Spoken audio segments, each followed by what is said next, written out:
Anticipation. On est toujours en train de courir après les événements. Ce drame qu'on a connu, et en particulier qui a frappé la Désirade, le montre. On le connaît dans les territoires ultramarins, mais vous savez que la fameuse voilure de la Roya, hier, était inondée au-dessus de Nice. Et ça veut dire que ce changement climatique, il est partout. Ce changement climatique, on va vivre avec, et il faut l'anticiper pour l'ensemble des secteurs d'activité économique, et en premier lieu, naturellement, pour le secteur agricole, car il est dépendant, par définition, de l'ensemble des éléments climatiques. Alors, ma conviction, je vais vous la faire partager très rapidement.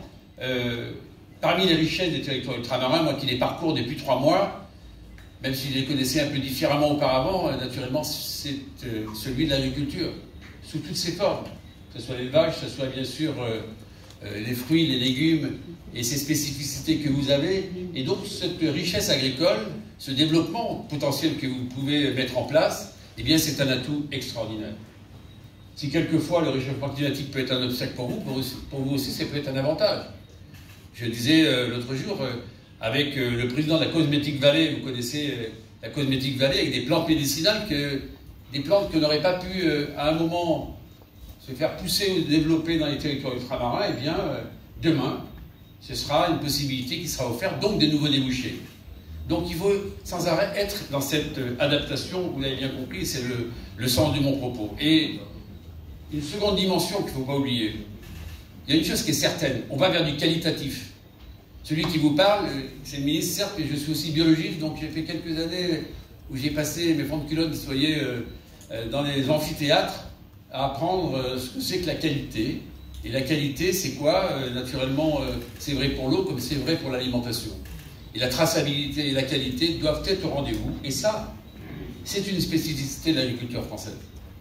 Et quoi qu'il arrive, c'est vrai qu'il y a des contraintes parfois européennes, parfois il y a des concurrents déloyaux qui s'exercent avec des pays qui nous entourent. Et ce que je sais, c'est que le rendez-vous, le bon rendez-vous de la qualité, il est chez nous. Donc tout ce que vous faites, et le fait de pouvoir réfléchir ensemble, et le fait justement d'avoir ce regard croisé de tous les territoires, parce que j'ai entendu un mot très important dans la bouche du président tout à l'heure, c'est qu'il ne peut pas y avoir à un endroit quelque chose qu'on applique partout. C'est ça aussi la différenciation territoriale. Et je sais que dans les territoires ultramarins, c'est quelque chose qui est essentiel. Les aides qui sont apportées, les soutiens qui sont apportés par les régions aux différentes agricultures, ils ne sont pas les mêmes. Et il y a des endroits où il y a un accent particulier qui est mis sur l'agriculture. Je suis très heureux que tu aies su accompagner et que tu accompagnes encore et que tu accompagneras pour les prochaines années, eh bien, les agriculteurs. Parce que je me permets de rappeler que les agriculteurs, vous voyez, sont un peu comme toutes les forces de sécurité, monsieur le préfet, qu'on a dépêché hier pour sauvegarder les habitants. L'agriculture est en première ligne. On a vu que lorsqu'on a essuyé un drame dans ce pays avec la Covid, eh bien, les agriculteurs, tous les jours, ils étaient au boulot pour nous nourrir. Et donc, ils font ce travail formidable. Et puis, il y a un dernier mot que je souhaite faire, ça veut dire quoi? Ça veut dire produire plus. Produire plus chez nous, et parce qu'on a la capacité d'avoir des sols, des technicités. Et c'est aussi ce qui vous rassemble, parce que vous avez cette technicité, et cette technicité, et c'est une chance d'expérience, c'est une très belle illustration. Alors, je sais aussi qu'il y a des freins. Et je vais vous dire très simplement, les freins que vous avez, c'est celles qu'on a dans l'Hexagone.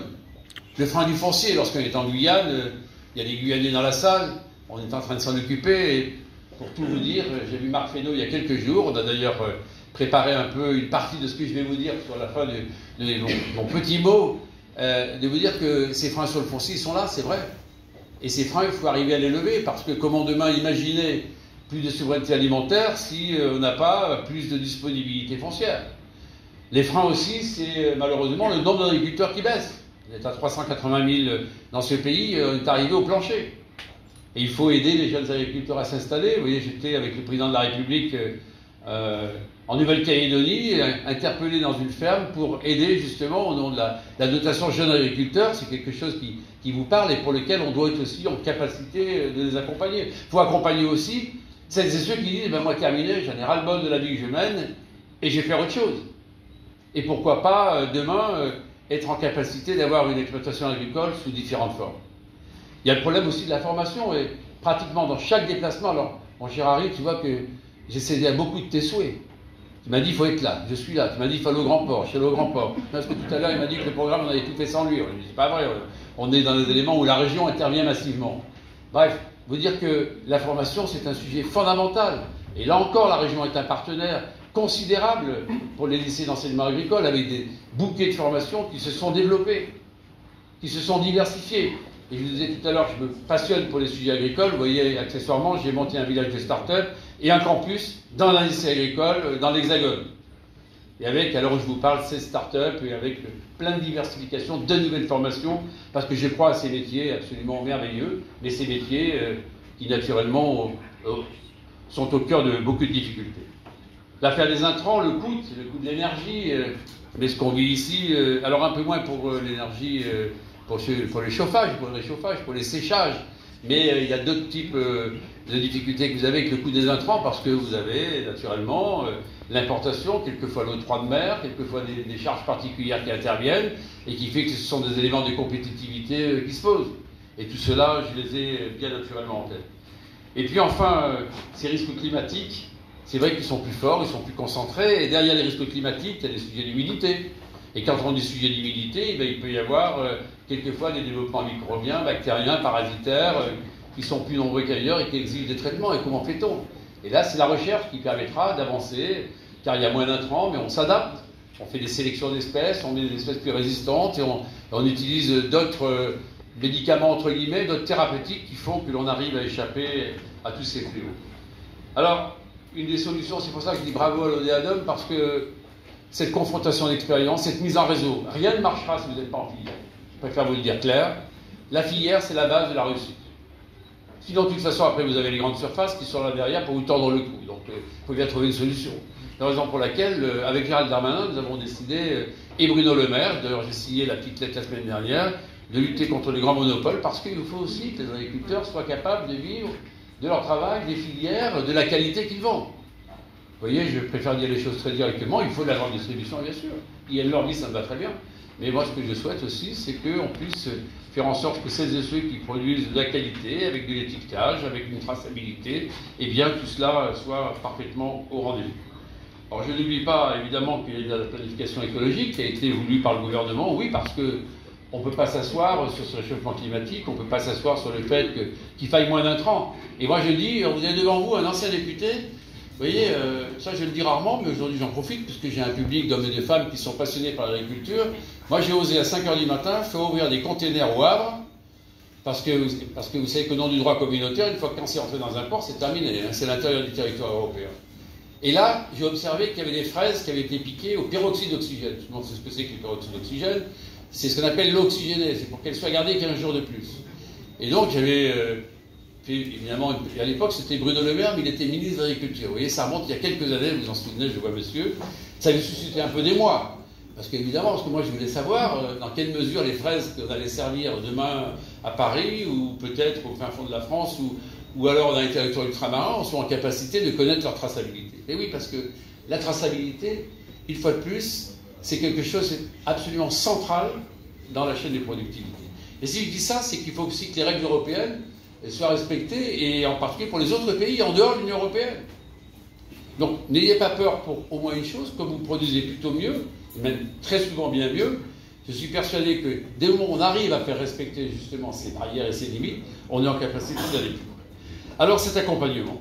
Alors, je prends les lunettes pour ne pas me tromper sur les chiffres. Le POSEI, déjà. Le POSEI est à 320 millions d'euros, il est maintenu. Le POSEI, c'est des aides européennes, vous le connaissez, avec une chose que je vous demande d'écouter. Alors je sais que c'était un peu rigide, qu'il fallait essayer de faire bouger les lignes. Donc on va s'employer à faire bouger un peu les lignes pour que le POSEI colle un peu. Vous voyez, c'est un peu comme lorsqu'on fait du vélo, on colle la roue qui est derrière. Je crois que c'est important qu'on s'adapte aux situations dans lesquelles nous sommes. En tout cas, je plaiderai ça auprès de Marc Fesneau, mais j'ai déjà eu des discussions avec lui, et il est ouvert au fait que l'on soit en capacité de mettre un peu de souplesse dans le dispositif. Et en tout cas, comptez sur moi, comptez sur ma voix, bien aidé par celle de Sylvain Réverchon, pour faire en sorte que l'on avance. La deuxième chose, c'est le complément d'État qui est possible. Et là, c'est une mesure du SIOM. Alors, c'est un mot un peu barbare, vous connaissez tous le SIOM. Vous ne saviez pas qu'il y avait interrogation écrite avec moi. Il connaît la mesure 63 du SIOM. Elle dit quoi, la mesure 63 du SIOM? Ah là là, vous avez séché. Hein. Monsieur le préfet, il faut tous les connaître ce soir. Donc, en fait, eh bien, on passe de 45 à 60 millions pour les mesures apportées par la France en complément des POSEI. Vous voyez, je suis plutôt venu avec une bonne nouvelle. Les journalistes me demandent toujours si je viens avec quelque chose. Ben voilà, au moins, je suis venu vous annoncer qu'une promesse savez, il y a Coluche qui nous disait « chose promise, chôme due ». Moi, je vous dis, une chose promise sera réalisée. Donc, on passe de 45 à... C'est essentiel aussi, c'est le FSOM, c'est le Fonds de soutien aux Outre-mer. Alors, celui-là, je le connais bien parce qu'il est à ma main. Enfin, il met, n'imaginez pas que je peux y faire n'importe quoi.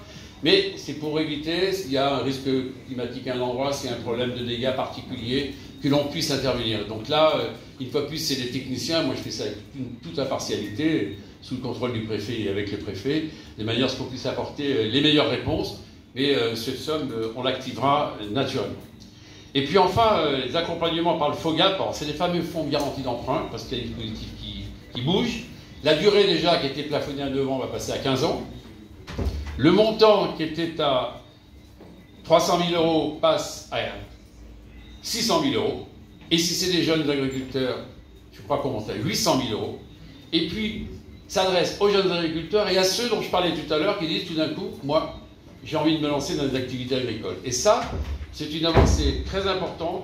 Et puis à tous ceux qui passent à la transformation et qui satisfera les enjeux agricoles. Donc, oui, je suis venu vous délivrer ces messages et vous dire que cette agriculture ultramarine, riche de ses diversités, riche de ses territoires, c'est une chance pour la France.